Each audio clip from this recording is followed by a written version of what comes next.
Halo, selamat pagi pemirsa, apa kabar Anda di pagi hari ini? Senang sekali saya Heri Orun kembali menjumpai Anda dalam Berita Papua.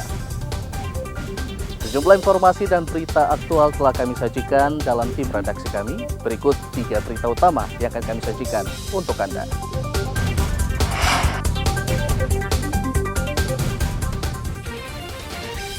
Terjatuh dari perahu saat menyeberang ke sebuah distrik, seorang bocah 3 tahun hilang terseret arus Sungai Wet, Bovendigul.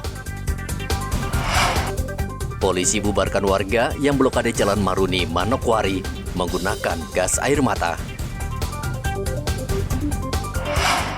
Ribuan warga ikut karnaval berkeliling kota, meriahkan HUT RI di Mimika.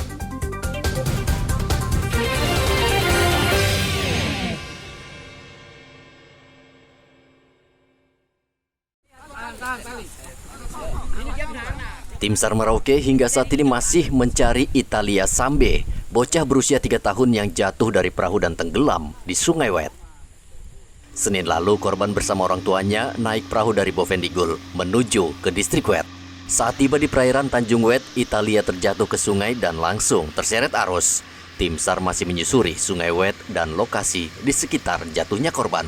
Hingga berita ini disusun, Italia belum ditemukan. Kedua orang tua korban terpukul dan berharap putrinya ditemukan dalam keadaan selamat. Tim SAR langsung bergerak menuju ke lokasi untuk operasi sampai dengan pukul 17.30. Anggota tim SAR gabungan berada di lapangan. Pencarian masih nihil. Dilanjutkan operasi SAR tadi pagi hari kedua. Anggota bergerak keluar dari posko jam 06.00 sampai hari ini. Tim SAR gabungan masih ada di lapangan, masih melakukan pencarian. Informasi selanjutnya akan kami sampaikan pada kesempatan pertama. Sejauh ini cuaca baik dan tidak menghambat proses pencarian, namun tim SAR menghadapi medan yang tidak mudah. Mereka juga berharap bocah berusia 3 tahun ini ditemukan dalam keadaan selamat. Muhammad Ridwan melaporkan dari Merauke, Papua Selatan.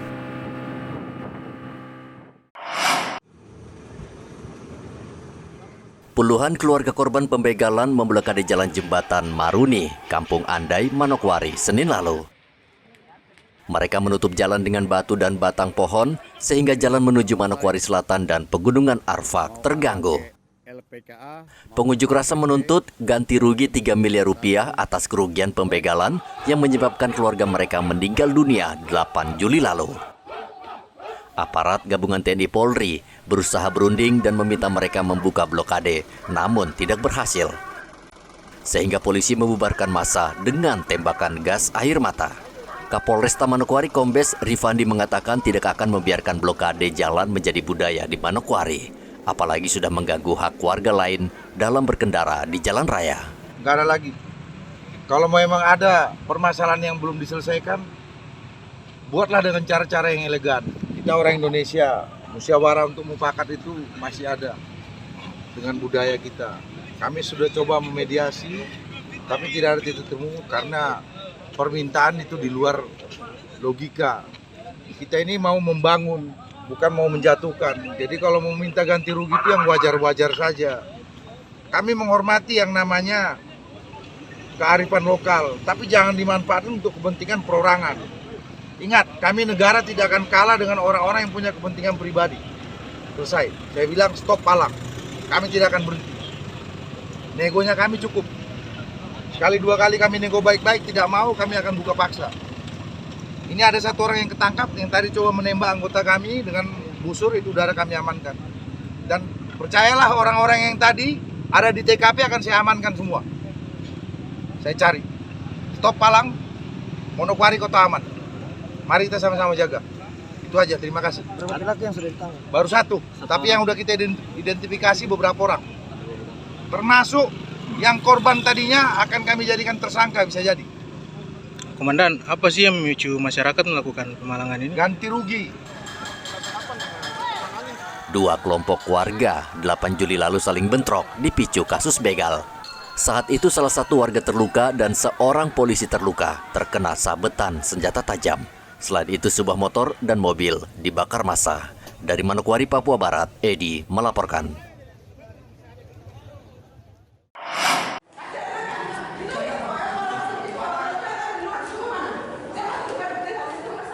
Salah satu pasien klinik saraf di RSUD Selebe Solu, Kota Sorong mengamuk karena tidak ada seorang pun tenaga kesehatan melayani dirinya. Pelayanan di RSUD Selebe Solu saat ini sedang bermasalah karena dokter dan perawat di rumah sakit ini mogok bekerja akibat insentif mereka selama 5 bulan belum dibayarkan. Mereka mengancam akan menghentikan pelayanan rawat jalan per tanggal 14 Agustus jika insentif belum juga keluar. Setelah 1 jam terhenti, tenaga kesehatan di RSUD Selebe Solu akhirnya kembali bekerja, namun tidak maksimal karena beberapa klinik masih tutup. Ini rumah sakit, seperti bagaimana saya bilang, ini rumah sakit, ini bukan dinas sosial yang perlu bantuan yang kita harus pergi bersuara. Nanti besok sudah nanti lusa sudah begitu. Ini rumah sakit, kami dalam keadaan sakit, kami membutuhkan obat ini. Kami tidak bisa untuk bilang nanti besok dulu, nanti lusa. Keterangan dari dokter sendiri sudah menyampaikan kepada kami pasien bahwa obat yang minum ini harus rutin, tidak bisa putus. Nah, kalau seperti begini, obatnya putus, bagaimana dengan kesehatan kami? Itu kan akan terganggu. Jadi kami tidak bisa seperti bagaimana dan bagaimana. Dari tindakan yang dilakukan dokter untuk keluar seperti begini, coba dari dinas dari rumah sakit ini, kepala rumah sakit ini untuk bagaimana untuk bisa melihat. Kepala rumah sakit ini dia bisa melihat bagaimana untuk bagaimana tanggulangi. Kalau memang dokternya ini dia tidak bisa datang hari ini, bagaimana? Kebijakannya seperti bagaimana untuk dibuat, bagaimana untuk tetap pelayanan itu harus ada saja. Kenapa sampai pelayanannya mesti tutup? Dia bukan makan 1 hari, 1 hari itu saya pun bermasalah. Apalagi dia sampai berhari, mendekati minggu karena tadi sudah disampaikan oleh security begitu. Karena dokter merupakan mitra kerja bagi kami, perawat maupun tenaga kesehatan lain, sehingga dalam bekerja kita bersama-sama. Nah, dalam hal ini semua jasa karena sama-sama belum mendapatkan hak setelah melaksanakan kewajiban, maka kami bersama-sama komite medik, komite keperawatan maupun komite tenaga kesehatan lain untuk membawa aspirasi dari anggota-anggota kami. Dalam hal ini kami yang menjadi kepala dari tenaga kesehatan. Jadi hari ini sisi sebenarnya kita sebatas menuntut hak-hak yang memang sangat wajar untuk kita tuntut karena prinsipnya kita sudah berusaha untuk menjalankan kewajiban sebaik-baiknya, maka sangat wajar bila kemudian kami menuntut hak-hak dari teman-teman dokter semua dan juga mungkin nanti teman-teman dari nakes lain.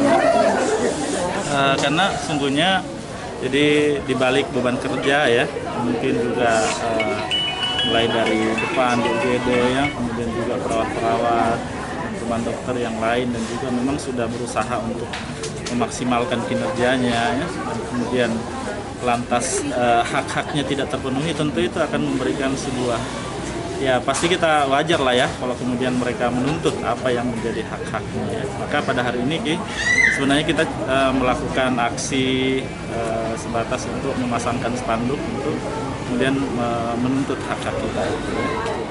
Para dokter dan nakes menyatakan tidak berniat menghentikan pelayanan kesehatan, namun mereka membutuhkan uang untuk hidup sehari-hari. Karena selama 5 bulan mereka belum menerima insentif, sementara beban kerja sangat tinggi dan berat. Topan melaporkan dari Sorong, Papua Barat Daya.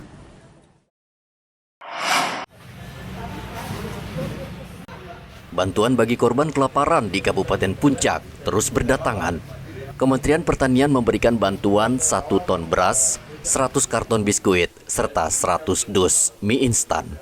Bantuan diberikan secara simbolis kepada Pemkab Puncak di posko penanggulangan bencana alam di Jalan Heatubun, Kabupaten Mimika. Kementerian Sosial berencana membangun gudang penampungan pangan di Kabupaten Mimika untuk menampung pasokan sembako yang terus berdatangan. Sebagai tuan rumah di tempat sini dan tempat posko tangga bencana terkait dengan bencana yang terjadi di Kabupaten Puncak, dari Kementerian Pertanian terdiri dari beras 1 ton, biskuit 100 dos, Super Mie 100 dos.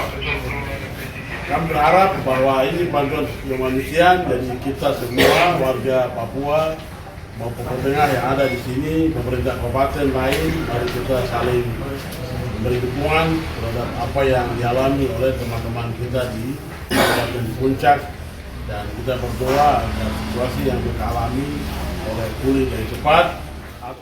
Pemkab Puncak akan tetap membuka tangan kepada para pihak yang hendak memberikan bantuan kemanusiaan bagi korban kelaparan, karena cuaca ekstrim masih akan terus terjadi hingga 7 bulan mendatang.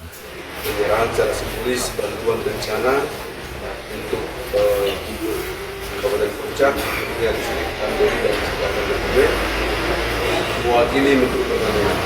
Saya pikir kami sangat mengapresiasi baik bantuan yang diberikan untuk kita manfaatkan sebesar-besarnya menanggulangi kekurangan makanan dan bencana yang terjadi di Kandori dan Kandori. Dan kami juga mengucapkan terima kasih kepada Pak Sekda Jajaran berkenan hadir untuk menyerahkan secara simbolis. Bantuan kemanusiaan datang dari sejumlah pihak dan sudah disalurkan ke 3 distrik yang dilanda bencana kelaparan. Penyaluran dilakukan secara bertahap menggunakan pesawat karena terkendala cuaca yang buruk. Dari Mimika, Papua Tengah, Igobat Momolin melaporkan.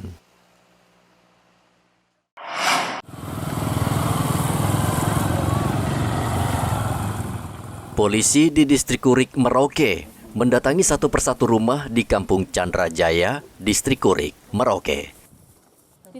Mereka membagikan bendera merah putih kepada warga asli Papua karena mereka belum memiliki bendera untuk dikibarkan pada saat hari ulang tahun Republik Indonesia. Kapolsek Kurik AKP Maslina Kaimu bersama sejumlah anak buahnya menelusuri Kampung Candrajaya. Bavo, salah satu warga Kampung Candrajaya, senang mendapat bendera merah putih karena sejak dulu ia tidak pernah memiliki bendera merah putih untuk dikibarkan saat hari ulang tahun kemerdekaan. Saya merasa syukur, Pak. Merasa syukur diberikan bendera untuk kita. Terima kasih. Pemerintah membagikan 10 juta bendera merah putih ke seluruh 38 provinsi untuk membangkitkan semangat nasionalisme. Muhammad Ridwan melaporkan dari Merauke, Papua Selatan.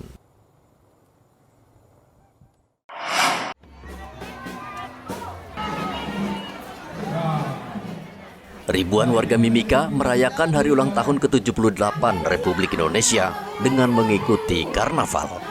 Peserta mulai dari pelajar, mahasiswa, organisasi, kerukunan, kelompok, dan organisasi perangkat daerah yang terbagi dalam 155 regu. Rute yang ditempuh untuk kategori dewasa dan umum mulai dari halaman Geraha MNM Yoware menuju Jalan Budi Utomo, Jalan Hasanuddin, Yosudarso, Jalan Belibis, dan berakhir di halaman Geraha MNM Yoware. Meski sempat diguyur hujan, para peserta tetap semangat.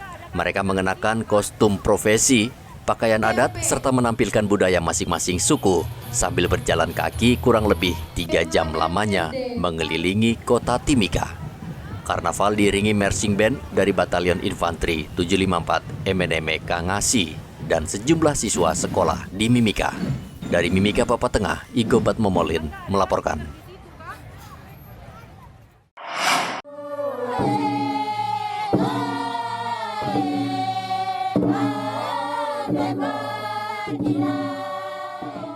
Warga Kampung Kurik, Merauke, Papua Selatan mempunyai cara tersendiri untuk merayakan HUT kemerdekaan RI. Mereka menggelar pagelaran tarian tradisional asli Papua untuk menghibur warga Kampung Kurik. Para penari tradisional menampilkan tarian khas dari seluruh etnis seperti Marin, Kimam, Asmat, dan Muyu. Penampilan mereka menghibur warga yang baru pertama kali menyaksikan pagelaran di kampung mereka. Salah satu tarian yang menarik adalah tarian Yohan yang menyuguhkan cara berburu babi secara adat dan dagingnya dikonsumsi bersama-sama warga. Kami sebagai warga masyarakat Distrik Urik. Kami sangat senang dengan acara yang dilaksanakan saat ini. Kami berharap acara saat ini bisa berjalan setiap tahunnya. Saya sangat senang. Senang karena baru kali ini Ibu Distrik minta kita bagaimana kita harus tunjuk kita punya tradisi. Rasa bangga kepada pimpinan Ibu Distrik karena di bawah naungan beliau kali ini kami bisa merayakan Hari Kemerdekaan dengan begitu antusias, begitu meriah. Dan harapan kami semoga setiap tahunnya kegiatan ini akan terus berjalan. Perayaan HUT RI berlangsung meriah dan kegiatan ini bisa memperkenalkan beragam adat dan budaya asli Papua. Muhammad Ridwan melaporkan dari Merauke, Papua Selatan.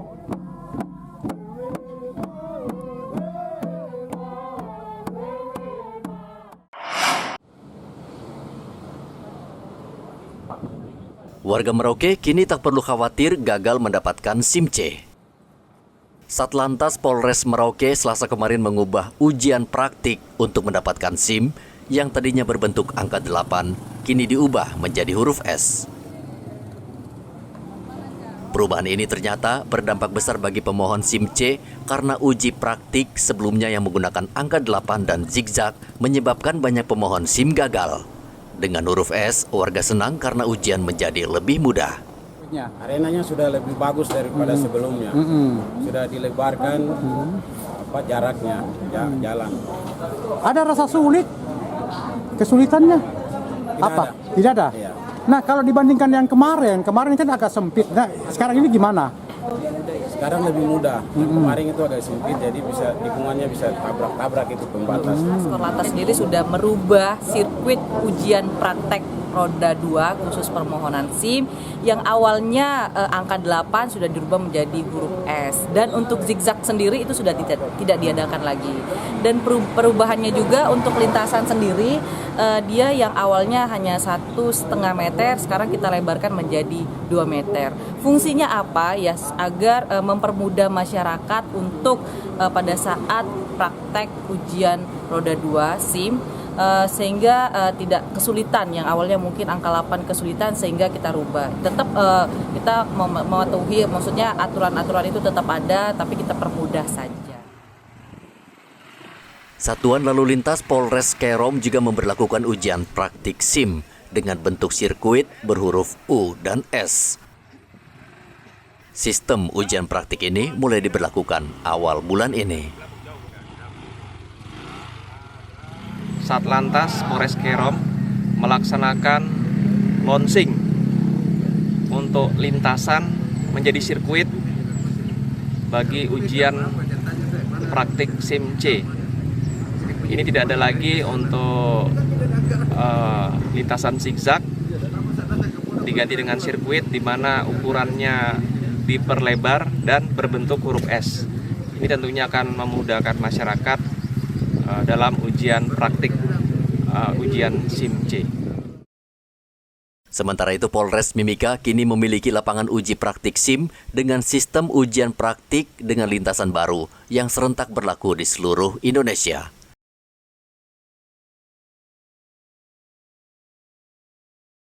Sirkuit uji praktik SIM diresmikan Kapolres Mimika, AKBP Igede Putra. Kapolres Mimika langsung menguji lintasan sirkuit uji SIM dengan menggunakan sepeda motor. Sistem ujian praktik yang baru lebih ringkas dan terpadu sehingga memudahkan pemohon. Ya, untuk lintasannya pasti di setiap belokan ada pengereman, ada triknya masing-masing. Nah, itu sangat gampang dan tidak terlalu sulit untuk di tikungannya. Aturan lama itu. Kalau yang aturan lama itu masing-masing itemnya beda-beda. Tapi kalau item yang lama dia agak sedikit sulit, untuk item yang baru dia lebih gampang. Sangat mudah ya untuk Satlantas Polres Kepulauan Yapen Selasa kemarin juga meresmikan lintasan uji praktik yang baru untuk SIM C. Kapolres Kepulauan Yapen AKBP Herzoni Saragi bersama warga ikut menguji lintasan baru di halaman Polres Kepulauan Yapen. Perubahan angka 8 menjadi huruf S yang sudah digariskan oleh pihak Korlantas Polri. Dalam pelaksanaan hari ini cukup menantang tapi bisa dilalui. Penuh harapan kami bagi warga masyarakat setelah ada perubahan jalur, semoga masyarakat bisa lebih mudah lagi melaksanakan ujian praktek SIM. Silakan bagi masyarakat yang melaksanakan ujian praktek SIM bisa menggunakan kendaraan masing-masing ataupun menggunakan kendaraan yang disiapkan oleh Satlantas Polres Kepulauan Yapen. Polri mengakomodir permintaan masyarakat agar sistem ujian praktik SIM tidak menggunakan bentuk zigzag dan angka 8. Sistem ujian ini menurut masyarakat tidak masuk akal dan seharusnya dihapuskan sejak dulu. Tim Liputan melaporkan.